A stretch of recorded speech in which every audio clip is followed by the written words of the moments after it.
Hey there, I'm Hannah, real estate agent and co-founder of the Doorside app, and in this video, we're talking about how to step into your power and say no to your clients when it's not reasonable.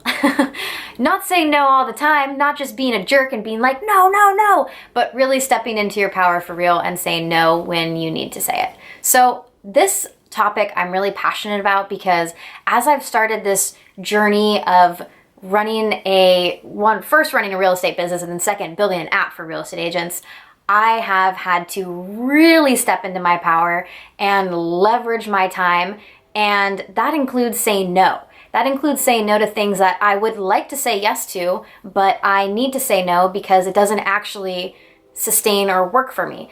So talking about the power of saying no, and let's dive further. Let's not only say no to your clients, but just say no in general. The practice of the posturing yourself to say no and feeling empowered to say it, right? So at first I would say that we have constant demands. Everybody in our life is demanding our attention, whether it's a client, whether it's a friend, whether it's a family member. Just as people, and especially as real estate agents, we are constantly being pulled in different directions for different people's attention. So we need to learn to practice to feel confident to say no when it doesn't serve us, right? So for me, that can be something as simple as saying no to an event that maybe I wanted to go to, but it's later in the evening and that time would be better spent for me to focus on self-care, to focus on putting stuff into my digital planner, to be preparing for the next day, to be a meal prepping, whatever it is, it requires me saying no. So that's a personal example of saying no to an extracurricular event, whether or not it's related to business, say no. So an example of being able to say no to a client is if, I'm sure you guys have had these clients, I've had these clients, a client that wants to see a house at a certain time and consistently changes that meeting time and just continues to push it back. Or can we see it tomorrow? And then tomorrow comes and then it's like 20 minutes before you're supposed to go and you text them, I'm on the way. And they're like, hey, can we actually reschedule for 2 hours from now until 7 o'clock, whatever. Like that just becomes a moment when you need to step into your power and say no. Because honestly, clients will walk over you because they know that you are the service provider and that your income is relying on them.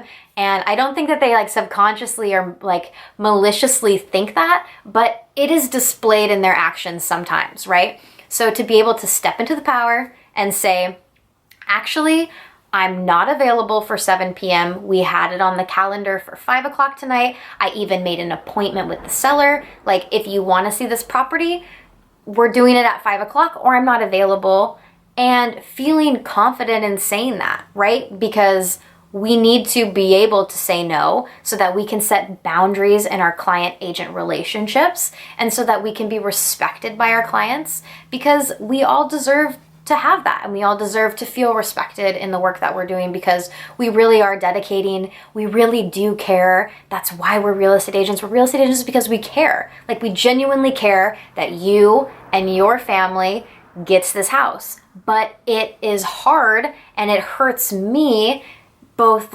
mentally and physically in my personal life and all sorts of things when we have an appointment and you constantly push it back, or you just completely cancel it and don't let me know until an hour before. Because, hello, I have a life too, right? So, yeah, stepping into the power to say no.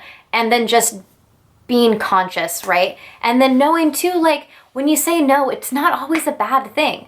It's not a bad thing to say no to things that don't serve you or that are at some point no longer respecting you, right? And then to set the boundary and to know that if that client, for whatever reason, refuses to work with you after they've canceled 4 or 5 appointments and then pushed back X amount of other appointments and they don't want to work with you anymore, you have to ask yourself, was that client really worth working with when they don't respect my time? That's something I have to say is as a real estate agent, I feel like our time is so not respected or appreciated. I found that to be the hardest part of this business, is that the people that you really care about, your clients, their family, sometimes you feel like you care so much and they don't even respect your time to give you the decency to let you know more than an hour before that they don't want to see the house anymore, or they need to see it 3 hours later or whatever.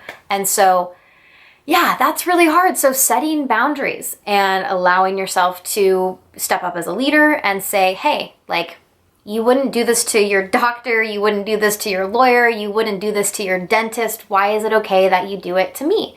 Like, obviously you're not going to say that, but you need to set the boundary so that becomes clear. And feeling confident about it. And if they don't want to work with you, then that really wasn't a fabulous person to have to be interacting with every day anyway. And especially as new agents, this is incredibly difficult, right? This is an incredibly difficult topic to grasp because you don't ever want to not serve somebody because, hello, like, please, I need money. I'm a new agent. Like, I've been there. I was there. I'm always there. Like, I know, I feel you, right? But it's getting into the habit and getting into the confidence level of knowing that you are valuable and you deserve to be respected and your time deserves to be respected. So being able to say no to a client in that situation, I think is okay. And if there's discrepancies about this, please bring feedback. Like, let me know in the comments below how you feel about that, because if there's other opinions, I'd love to hear them, and everything is valid. Like, if you think no matter what, I want to work with a client no matter how difficult they are, then power to you. But I don't think that everybody wants to rock their business like that, and I don't think that's sustainable for everybody's life. And so that's why I suggest just practicing the power of saying no when it's appropriate, and obviously doing it in a way that's gracious. By just saying, hey, we had this appointment time. If you guys want to see like a whole nother video of like how to give no responses, or if that's something that interests you, let me know below and I would totally film something like that. So yeah, that's my tidbit for tonight, how to step into your power and say no. So I think I'm going to dive into this topic deeper. I'm going to do a little snacks and hacks show on how to say no. And if you want to catch that, you can catch that. Full episode will be streaming live in the Facebook page, the Doorside's Facebook page called Cutting Edge Agents. It's for real estate agents who want to leverage technology to build bigger businesses and more balanced lives. You don't have to be a techie to join the group. You just have to be interested in embracing technology to make your business better. So yeah, so that's going to be streaming Wednesdays, every Wednesday at 2 o'clock. And this week I'll probably cover that episode. And if you miss it, then you can catch the replay. Yeah, so thanks so much for watching. Don't be afraid to say no, but do so respectfully. And I truly believe that when you step into that role and you do it the right way, that people will respect you, and your business and yourself and your personal life will thank you. So thanks guys. Bye.